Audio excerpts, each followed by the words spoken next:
Mukhang happy ka, ah. Eh, pwedeng single ka ngayon, tas happy ka, no, or nag enjoy ka, no, sa iyong work dito. So, whatever the case may be, you look so okay.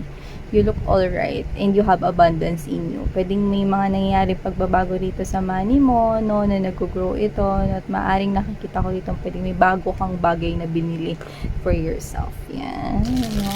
Either gamit yon, baka damit, makeup, or sapatos, no, wala tayong gender dito. Okay. Look at that. You have your boundaries here. Five of Wands energy. It's like, this is you. Ayaw mong may makasira rito, no, ng napakaganda mong aura, napakaganda mong mood, kasi meron kang stability. Happy ka, okay? Happy ka nga on your own eh. It's like, your energy right now is sobrang protektado, sobrang enjoy ka lang, no? Parang happy ka lang. Regardless kung single ka, or this is you, kahit single ka, no, you're giving into yourself, sobrang, what's this, sobrang kontento ka ngayon sa life mo. See, we have here the star, kasi nag-healed ka na. See, nag-healed ka na from whatever it is. Nag-healed ka na from the past. This is healing right here. So, yeah, that's what I'm picking up. See? We have here the King of Wands energy. You really turned your back from the past right here, and I'm seeing na parang, yeah, there's a ladder of earth, may red carpet, no? So, meron ka nga talagang na-achieve rito na recognition. Pwedeng sa trabaho, pwedeng sa life mo in general, no? May mga changes na nakikita tayo dito for you guys, no? Na parang dun nakafocus yung iyong attention. Yeah.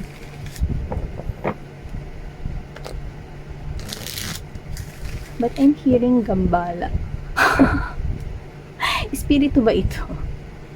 Gambala is iistorbohin. Okay? So, it looks like may gagambala sa iyo. Eh, di ba you're protecting yourself? So, yan. No? Maybe this person ghosted you. Maybe this person nagagambala or istorbo sa'yo, no, is someone, no, na pwedeng may ginawang kalokohan or hindi maganda sa inyo in the past. Let's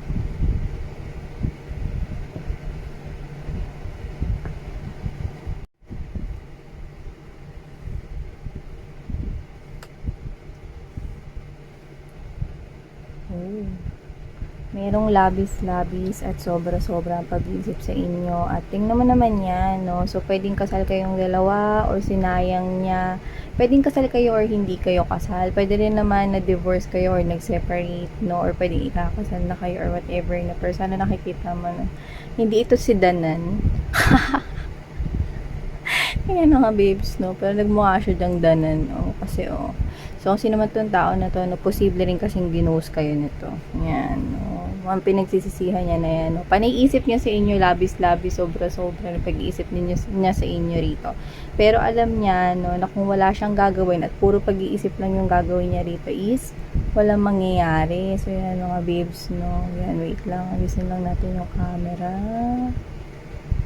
Okay. So, yan.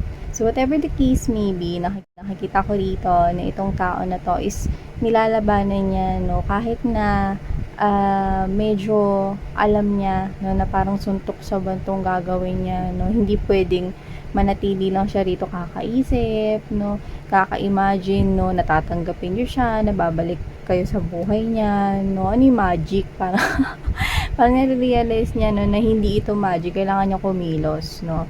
Sino man tong tao na to, no, this person here feels this loss, no. This person could possibly ghosted you or hindi niya pinahalagahan yan. Hearing take for granted. So, this person could have taken this for granted or yun nga, na-took for granted niya kayo. Kaya naman pala.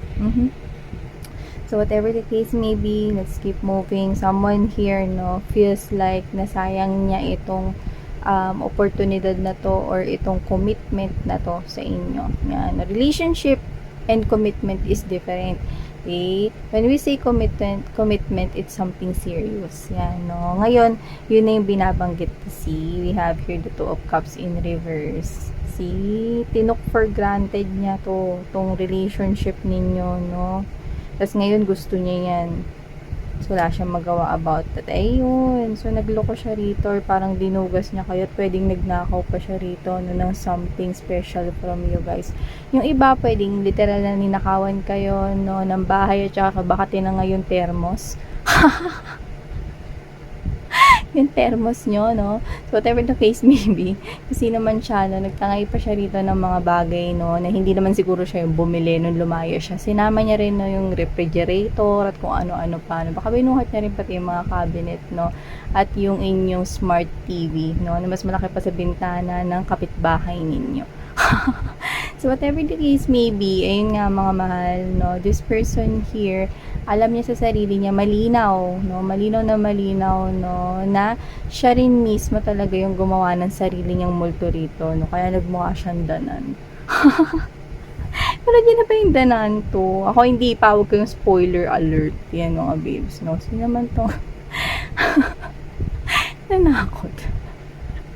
So yeah, ito nga yung nakakatakot mga babes, no, nakatotohanang hinaharap nitong tao na to, no, na puro na lang tuloy siya isip ng isip sa inyo rito, no, to the point na natutuwa siya pag naiisip niya, no, na may posibilidad na bumalik kayo sa buhay niya, no, yun yung nasa isip niya. Pero pag naiisip niya yung ginawa niya na to, no, na tinok for granted niya kayo, no, at kinuha niya rito importante sa inyo, pwedeng ipinaghirapan nga ninyo, pwedeng pera, properties, no, at pwede rin naman na this person took away your smile, this person took away, no, yung happiness mo, no, kasi binitrade ka niya or iniwan ka niya, yung mga ganyan, no. So alam niya yan ngayon, alam niya na yan ngayon. So, you really did, yeah, what that. There could be options right here. This person feels it now, strongly. Yan, no? Pwedeng iniwan ka niya because of a third party situation. Yan, no?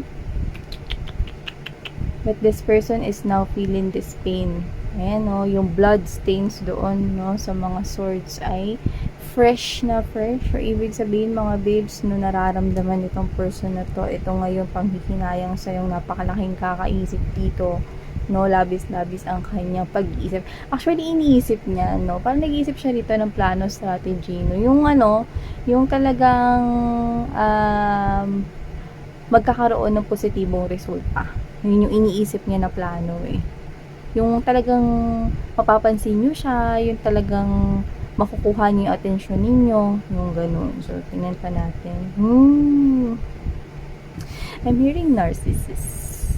So, whoever this individual is, this is a narcissist right here, no? But the narcissist right here could be somewhat, no, na pwedeng magaling yung kamay niya, pwedeng creative siya, pwedeng pottery, pwede rin naman na sculpture, or baka magaling lang siya sa arts, pwede rin naman na magaling mag-drawing, marunong siya sa painting, no, or baka visual artist siya, no, sa computer, basta magaling siya rito, no, pero yun nga, ng mga babes, no, what I'm picking up more, ayun, no, pinipaint niya ngayon dito, ito yung gusto niya i-paint sa buhay niya, no, yung family, yung stable na family with you, nga, no, pero yun nga, no, dahil sa kaartehan niya in the past, no, ayun, ma-arts siya, diba?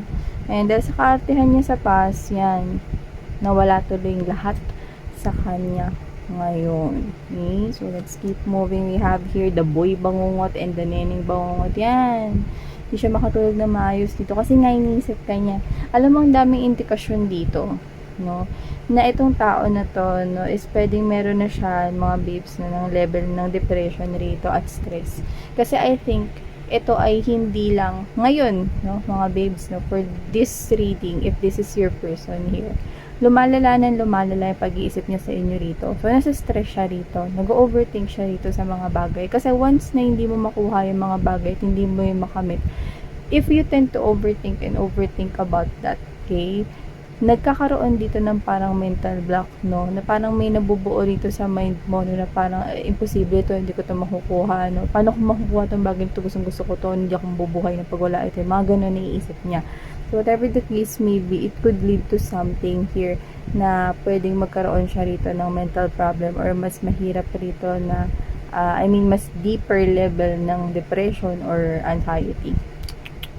Kasi nasa-stress siya eh. Kakaisip sa'yo. Hindi na rin po kukumpleto yung tulog niya. Yan. No, 'di ba nga kapag ikaw di kumpleto tulog mo, maintulog mo eh. So paano 'to 'no, puro gising lang walang tulog. So ang scene naman siya 'no, this person wants to paint this. Yan yung pinipicture niya sa mind niya 'no, pero pag nagigising siya 'no, sa daydream na ito, parang alam mo yun 'no, parang ay teka lang pala, nag-iimahinasyon lang pala ako, nag-iilusyon lang pala ako, wala na nga pala talaga si collective sa buhay ko. Eh, anong gagawin ko ngayon? Gusto ko na bumalik dito si collective sa buhay ko. Yun yung goal niya kasi tinan mo na sa middle ng reading niyo. So, ibig sabihin, gusto niyang ibalik tong marriage na to, itong kasal na ito, or pwede namang kayo mismo kahit wala ang kasal dito, pwede kasi nakalive-in niyo siya for so long. Pwede rin naman hindi, pero ikaw ang nakikita niya rito na nagpakita at nagpamana sa kanya ng kakaibang pagmamahal at pag-aalaga. Yan, no? So, natatandaan niya yun. So, whatever the case may be, this person could had left dahil lumipat siya, no, ng may third party rito. Pwedeng nag-asa balutan or lumipat ng bahay, no, or nakasama sa iba. So, whatever the case may be, this person is now feeling this pain. And to the point na pwedeng nangangayayat na rin siya kakaisip. Nakikita ko dito. Kakaisip kung ano ba yung dapat gawin dito sa situation ninyong dalawa. Yeah, I can see that you blocked this person here with the 5 of Wands. There's a block of message right here. And actually, block of emotions and feelings na rin. So, parang this is you. You're telling me, yeah, ito I'm strongly nabubulol. Getting from here that with the 5 of Wands energy, this is you na no. Ayoko na bumalik sa tao na yan. Kaya ako nga binablock yung mga mensahe niya kasi ayokong basahin, ayoko rin replyan. Yan, no. Parang para sa'yo, nung time nga na sinerch ko yung pangalan niya, para i-block ko lang siya. Parang, sobrang torture na sa akin eh. Sakit sa mata nung makita ko yung pangalan niya. Eh, syempre, di ba kasi mga my loves, no? Pag meron kong gustong i-block na tao, search mo yung pangalan para ma-block mo siya, no? Pupunta ka sa profile niya, ganun yun, no? And you're telling me, no, na parang, yun pa nga lang sa pag-search ng pangalan niya, no, napaka-torture na para sa inyo, tapos ang kausapin pa ito. Yan, no? It's like, no, over my dead body. Parang ganun kayo, no? Kaya ko nga, na kayo ko na makipag-deal dyan. O kaya this is you, mga babes, no, na you're telling me, no, na parang kahit pa maubos lahat ng lalaki or babae sa mundo at siya na lang yung natitirang man or woman alive, hindi talaga ako babalik sa kanya. Yan, nakikita ko rito sa inyo. Alam mo, ang lupit nun kasi ito yung pinaka-strong na nakuha ko doon mga mensahe rito nung bumula sa inyo. Like you're telling me, ayoko na sa tao niyan. Sobrang binigay ko sa kanya lahat, binuhos ko sa kanya lahat, tapos tinok for granted niya lang yon. So, deserve niya kung ano yung nararanasan niya ngayon. Yan, nakuha ko sa inyo. Yan. So, yeah, see, we have here the messages. Kasi nga may gagawin na siya. Messages or travel, it is this person here is coming towards your way. And ayaw niya na rito magpatumpik-tumpik pa. Kasi hindi mo pinapansin ang mga mensahe niya, hindi mo rin nire-replyan, hindi mo rin sinasagot yung mga unknown number siya yun. At hindi mo rin pinapansin, no, yung mga taong pinakikiusapan niya rito, no, na magkita kayong dalawa, no, kumukonek siya rito sa mga tao na nasa mundo mo ngayon, pero lahat yun ay kinakat off mo, no. Sinasabi mo dun sa mga people na kumukonek sa'yo na hindi, ayoko. Sabi sa kanya, wala akong time sa kanya. Tigilan niya na yung ganyan, no. This is you blocking this person here. Yeah. So, we have here the 7 of Cups energy. Yeah. See, this person is trying everything. Online messages, text messages, travel. Pupunta to sa inyo. Okay? Kasi hindi mo nga siya pinapansin rito. Ayan o, alam mo sa nakikita ko rito, may mga natututunan, dito sa teacher, may mga natutunan na siya rito, mga babes, no, na mga spiritual lessons, pero parang wala ka na pakialam dun. See, hindi mo na siya pinapansin, no, sa iba ka na nakatingin dito, parang may iba kang pinagkaka-interesan dyan, pinagkakaabalahan, no, parang wala kang pakialam, no, na parang, ay, sabi ng ex mo, nagbago na daw siya. Pwede mo kausapin mo na siya. Okay, good for him, pero ayoko siya kausapin. Parang, uy, alam mo ba, kinakamusta ka ng ex mo ngayon? Okay. okay, yan, parang ganun ka lang, no? Parang ayaw mo na pakabahain yung topic, no? Parang ikaw na yung nagdilihis ng topic rin paminsan-minsan, eh. Pag yung ex mo yung kinikwento. Ngari, uy, alam mo ba, nakita ko nung nakaraan si ano, nakasalubong ko lang siya, tapos kinakamusta ka niya. Ah, okay. Uy, alam mo ba, may nakita kong bagong bag, puntahan nga natin yun. Yan. Or alam mo, nagugutom na ako. Ganun na. Ayaw mo, pag naalibadbaran ka. No, pag yung ex yung topic mo, no. Yung nakita ko dito, no. So, ginadya ka, no. Either galit ka pa sa kanya, or either ayaw mo lang talaga na binubrought up siya. Yan. Yung iba, may mga ganun kasing tao, eh. Yung hindi na galit, pero ayaw mo lang na brought up or binubrought back, no, yung tapos na, yung mga ganyan, parang ayaw mo. Yan. So, whatever the case may be, see, maaring meron ng bago rito, no, na nagpaparamdam sa'yo na energy. So, whoever this individual is, no, you cannot, yan, no, you're holding back. Hindi mo mabitiwan tong tao na to. So, wala ka na talagang pakialam sa past kasi looking forward ka na with this someone, no, or para sa iba, wala pa ito, no, at paparating pa lamang siya, no, pwedeng may iba ka lang pinagkakaabalahan dito na interest or may kinalaman sa pera, no, something na nakikita mo mas importante kaysa sa ex mo. And with the sun right here, no, nakikita ko rito na masaya ka. Masaya kang wala siya sa buhay mo. Kaya kung sino man tong person na to, naku, kahit ayaw mo, kahit ginadji ka pa sa kanya, or sabihin na natin hindi ka ginadji, pero ayaw mo lang talaga siyang makita. Yan, wala kang magagawa kasi makikita mo yung pagmumukha niya rito, no? Pero na lang kung chat mo siya to sabihin mo, pagka nagpakita ka, magsuot ka ng helmet. O kaya magsuot ka ng masa. Mga ganyan. So, whatever the case may be, yung mas yung buong mukha, no? Pati yung sa bibig, ilagay mo na rin sa mata mo, tsaka sa ilong. So, whatever the case may be, alam mo yung pakiramdam na alibadbad, na alibadbaran ka sa ex mo, ganun yung feeling. So, whatever the case may be, well, kailangan tanggapin ng ex mo yun. Eh, itong bunga, parang this is his or her karma, eh, for taking you for granted. Yeah. So, collective, isa na naman rito mga babes, no, ang nagising at nagigising sa katotohanan.